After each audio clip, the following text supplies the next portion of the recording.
How your competitors can help you grow your business. Hi, my name's Liz Stamford and I'm one half of Baba, the Birth and Baby Business Academy. And I'm Anna Lagrange, and I'm the other half of BABA, the Birth and Baby Business Academy, which is our community membership that helps take business owners from their passion and into profit. Hmm. Um, and yeah, as you said, today we are talking about our competitors.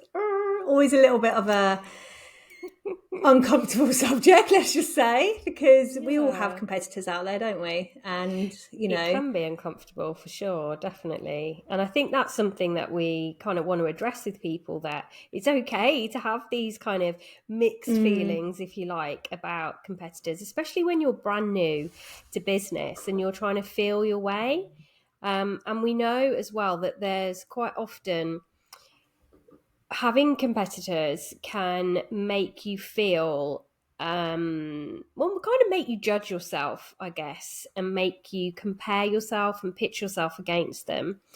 And that for some people can really make them kind of get stuck in their oh, in their yeah. tracks. And that's really unfortunate if it stops your progress. So we've got a couple of tips around that in particular, haven't we? Feeling Yeah, stuck because I of mean, I'd go competitors. further and say it stops most people. I mean, Mm. we've been talking this week about, the different stages of business that we support people in. Hmm. And every single stage, we were writing about each stage and the characteristics of people who might be at a certain stage of business. And every single one of those people, we said, imposter syndrome, it's Mm. so common to be comparing yourself to Yeah. others. Of course, that's human nature. That is the way that we have evolved for lots of reasons, mainly because we are, evolutionary wise, we are pack animals. Hmm. So it's in the makeup of our brain and our genes to want to stick together and also to look out for potential threats to the pack. And that's essentially on a very animalistic level what is going on when you are, feeling icky or sticky Yeah. about your competitors, and so yes, it's something that's totally normal, but it's also something that will absolutely hold your business back if you don't find ways to deal with it. Yeah. So one thing that you can do, which is really simple, is if you feel like watching your competitors or following your competitors or seeing what they're doing, or supporting them, like, on social media is really affecting you, then just hide them for a little while until you kind of ground yourself and you start to feel confident in yourself, and you forge your own path and you make your own way through your business. There's no harm in that. I know sometimes people think, oh, but it's so unsupportive of me. And that's okay. Like, you've got to prioritize yourself, your feelings, and your business. If you're going to stay stuck while supporting someone else's business, then that's you're not going to get where you want to go. So if you have No. to, then just hide them um from yourself, and just focus on being on your own path, and on in your own time. However, I would say that when you can, there is value in following and supporting your competitors, because Yeah.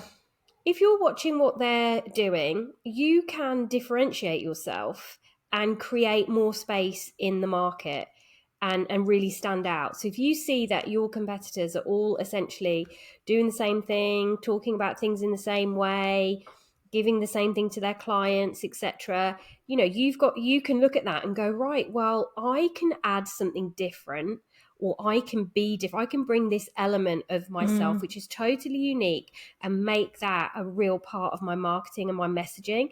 And then that really helps you to stand out. And then what it also does is means that it creates more space in the market, so that they get clients that are meant for them, you get clients that are meant for you, and that competitiveness kind of reduces, and you can feel like you're able to collaborate more, or at least feel like you don't have to hide them from your feed anymore, because you can coexist. Yeah, it's about getting to know yourself and working out, is this something that's helping me or hindering me? I Yeah. think, we can tune into what our strengths are and our USP is, without necessarily looking around at what other people are doing. But sometimes once you know what that is and what's different about you, and firstly to say what's different about you is you. Like, even if Yeah. you were offering what might look like an identical surface, you might think, oh, they're offering that same service as me, but they're offering it at a lower price, or they're charging more. Like, I could never charge that. Mm. Whatever you're thinking, the truth is that that's not how your customers will see you. Your customers in Hmm. our world see you as you, and you are not the same as your competitors. You're, a very unique person. So, you can be really confident in that. I think one thing that we are really big fans are is that Mm. networking. And if you're doing Mm. in-person offerings, so whether that's classes, whether that's lactation support, whether it's one-to-one hypnobirthing support, whatever it is Mhm. in your community, if you're doing it in person, you have got to build up your reputation in person as Yeah. well. And that is going to take networking. So it is going Hmm. to mean getting to know people locally in your industry. You basically need to become the person locally who is known for what you do, in Yeah. the way that you do it. And that you're not going to do that by hiding away in your own little bubble, hoping that people come to you. It's just not how it works. You have got to get out there and you've got Definitely. to shout about what you do.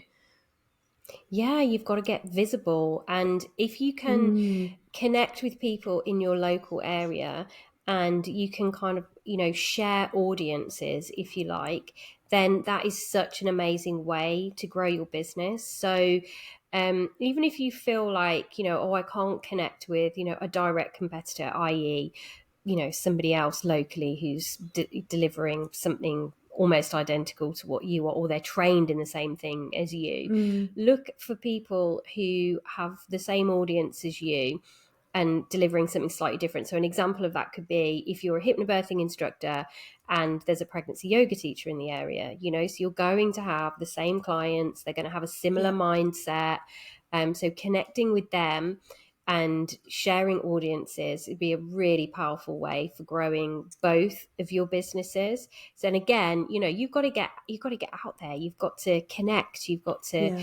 communicate, you've got to share, and that can feel really, really good. And for some people, it can feel challenging at first and difficult, but building those relationships are just so important to your business. Yeah, and it's the sort of business that can feel quite lonely. And when you've got biz buddies Mm, who do a similar thing to you, it makes a really big difference. In Kent, we had a lot of lactation consultants, but because we had all generally worked for the same CIC for years before that, we already really knew each other. And when that CIC didn't end, but it like the service, the funding that we had for the service stopped. So we yeah. all kind of went off to do our own private work, which made us very direct competitors. But because we had that relationship, I Yeah. mean, maybe other people did, but I personally never felt like that. We used to share clients. We would, if I was busy, I would say, go and see this person.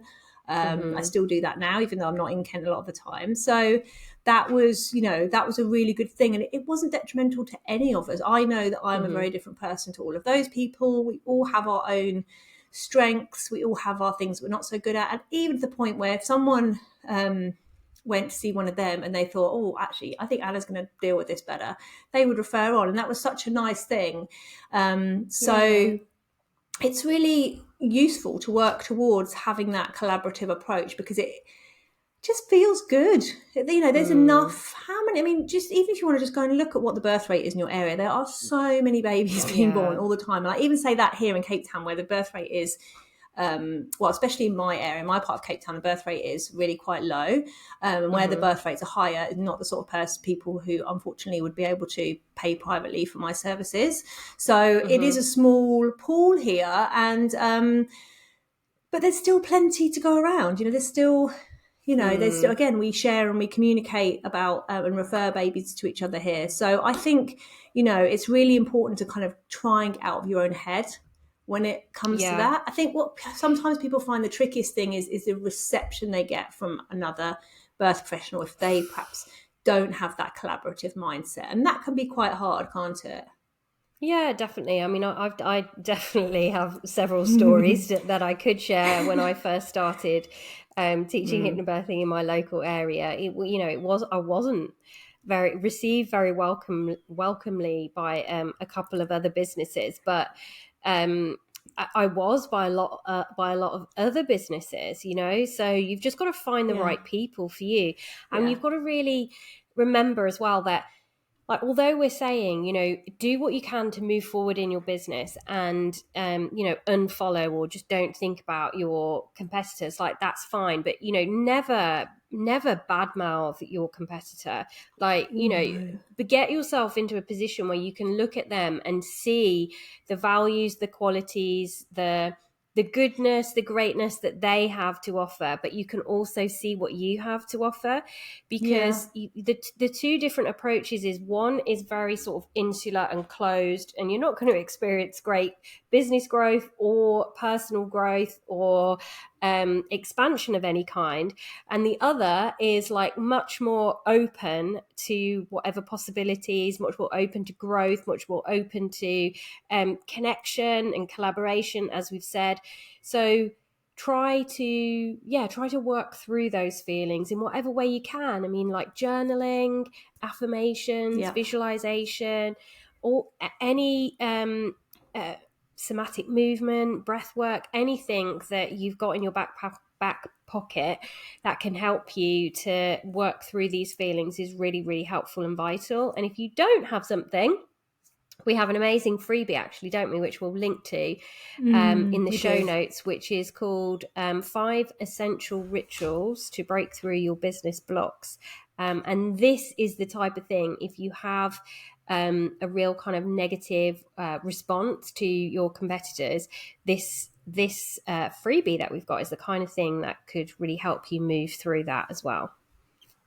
Yeah, definitely. I like to even take it a bit further. And if I see somebody behaving or acting in that way, even if I find Mm-hmm. it, surprising or hurtful, is just to try and see that that has come from their own place of lack and Mm-hmm. feeling not worthy and Yeah. feeling worried, or perhaps things in their business aren't going very well, or whatever it Mm. is. And, just let that be what it'll be, because it will not be about you at all. Yeah. So you can kind of Definitely. leave that there, and let remind yourself that it is about them, and yeah, and just keep working on it. And you know, like we said at the beginning, you're not going to always feel great about other people, about, let's just say competition, but they're not always competition. But you know who I mean, the other local business people doing Yeah. something similar to you in the same field.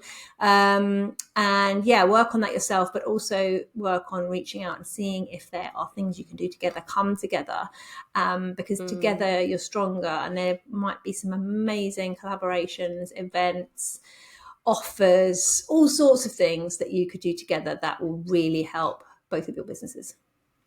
Yeah, definitely. Absolutely. And before we go, we would love to invite you to our free day retreat, which we are holding just for birth and baby business owners. It's online, and it's on the 27th of April from 10 Yep. o'clock to 10 a.m. to 4 p.m. UK time. And this is going to be a day which is going to be just for you to connect with yourself and to reconnect with your business as well. And we're going to be going through some of the rituals that I mentioned earlier that we use in our business, which could really help you to connect the missing piece. So if you feel like you're working really hard in your business and you're not getting to the place that you want, this day retreat is actually designed and set up to help you reconnect with your business and connect that missing piece. Yep. The link is in the show notes. Come and join us. We'd love to see you there. We'll see you Definitely. next week. Bye. Bye.